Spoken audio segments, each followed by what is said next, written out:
क्या आप जानते हैं कि हमारे सोलर सिस्टम में एक 12th प्लैनेट है अगर हम सूर्य और चंद्रमा को भी काउंट करते तो? क्या है कनेक्शन यूएफओ और पिरामिड के बीच में? ये सब जानेंगे हम स्ले स्पीसीज ऑफ गॉड के नेक्स्ट चैप्टर में, UFO, pyramid and the 12th planet. हमारी पौराणिक कथाएं बताती है कि हमारा इतिहास अलौकिक प्राणियों से प्रभावित था। सभी धर्मों की पौराणिक कथाओं में इस तरह की कहानियां मिलती हैं। एक ऐसी कहानी मैं आपको बताता हूँ। पुराने समय की बात है, एक बार एक युवक ने यूएफओ से कुछ एलियंस को उतरते देखा। वह हक्का बक्का रह गया और बेहोश हो गया। जब वह जागा तो यूएफओ गायब था, लेकिन उसे विश्वास हो गया था कि उसने देवताओं को स्वर्ग से आते जाते देखा है। ऐसा ही बाइबल में नेफिलिम और विष्णु पुराण में असुर का वर्णन है, जो स्वर्ग से पृथ्वी पर आकर मानव महिलाओं से संबंध बनाते थे। और इसी प्रकार ग्रीक पौराणिक कथाओं में ओलंपियन देवताओं को दिखाया गया है, जो मनुष्यों से बातचीत करते थे। यूनानियों का मानना था कि ये देवता दिव्य होते हुए भी मानवीय थे और अपने स्पेसशिप से पृथ्वी पर आते थे, जिन्हें आज हम यूएफओ कहते हैं। इसी तरह प्राचीन इजिप्ट में माना जाता था कि देवता, जिन्हें नेतेरू कहा जाता है, जो दूसरे ग्रह से आए थे, जिसे लाखों वर्षों का ग्रह माना जाता है। अभी मैं आपको एक इंटरेस्टिंग बात बताता हूँ।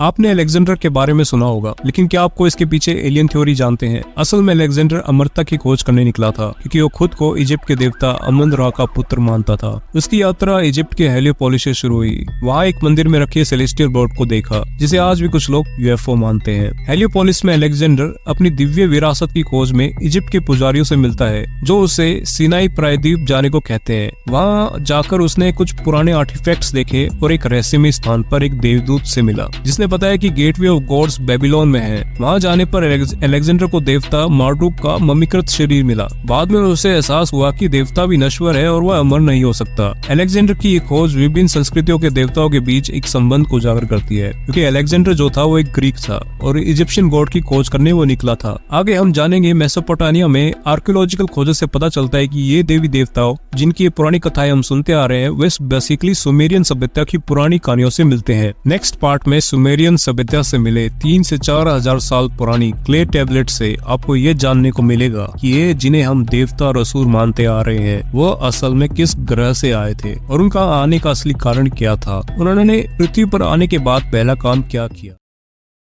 अगर सुमेरियंस की बात करें तो ये हैरान कर देने वाली बात है कि सुमेरियन सभ्यता अचानक प्रकट हुई, जिसमें क्रमिक विकास का कोई संकेत नहीं था। ऐसा लगता था कि आदिवासी जीवन जी रहे मानवों को अचानक गणित और वास्तुकला की समझ आ गई। सुमेरियन सभ्यता सबसे पुरानी ज्ञात मानव सभ्यताओं में से एक है, जिसकी स्थापना लगभग 4500 ईसा पूर्व पहले मेसोपोटामिया की, जो कि दक्षिण इराक में हुई थी। ये एक उच्च सभ्यता थी जिसमें राजा, पुजारी, न्यायाधीश, डॉक्टर, कलाकार और लिखित भाषा के साथ शहर, मंदिर, महल, अदालतें, वाणिज्य और उन्नत तकनीकें शामिल थी। सुमेरियों ने ईंटों और भट्टियों का उपयोग करके जिगुराट नामक सीढ़ीदार पिरामिड बनाए। उन्होंने सिलेंडर सील बनाने के लिए पहले रोटरी प्रेस का आविष्कार किया। इन मोहरों की हजारों प्रतियां सुमेरियन शिव जीवन और देवताओं के बारे में जानकारी प्रदान करती है। सुमेरियों के पास आधुनिक ज्ञान था, जैसे celestial sphere, axis, zodiac, 360 circle वाले एस्ट्रोनॉमिकल कंसेप्ट्स थे। उन्होंने कोपरनिकस से बहुत पहले ही सौर मंडल की वास्तविक प्रकृति को समझ लिया था। अगले भाग में हम जानेंगे वो बातें जो नासा आपसे छिपा कर रखता है।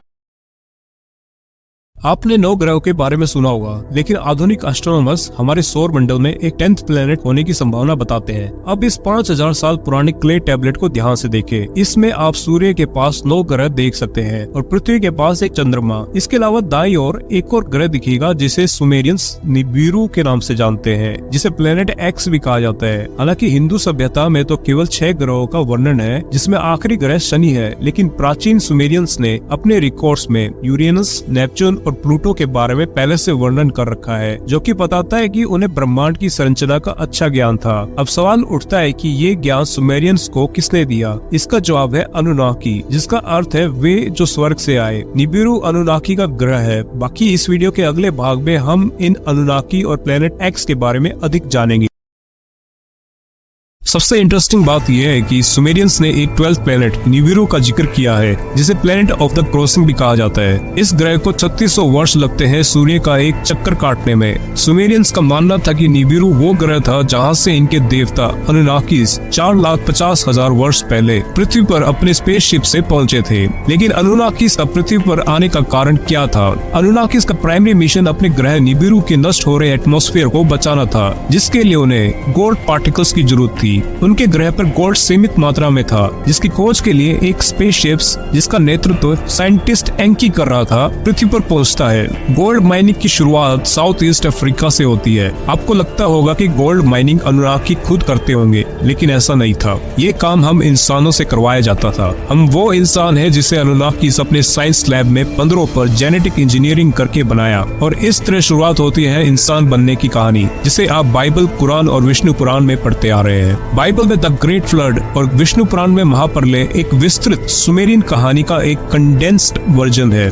इस फ्लड के बाद अनुनाकी 2 गुटों में विभाजित हो जाते हैं, एक तरफ एंकी और दूसरी तरफ उसका भाई एनलिल, और इसके बाद पृथ्वी को लेकर इन 2 गुटों में युद्ध शुरू हो जाता है, जो पुराणों में असुर के बीच निरंतर हो रहे युद्ध को दर्शाता है। आगे ये बहुत ही लंबी कहानी है, जिसे मैं अगले वीडियो में डिटेल से बताऊंगा। अभी के लिए इतना ही।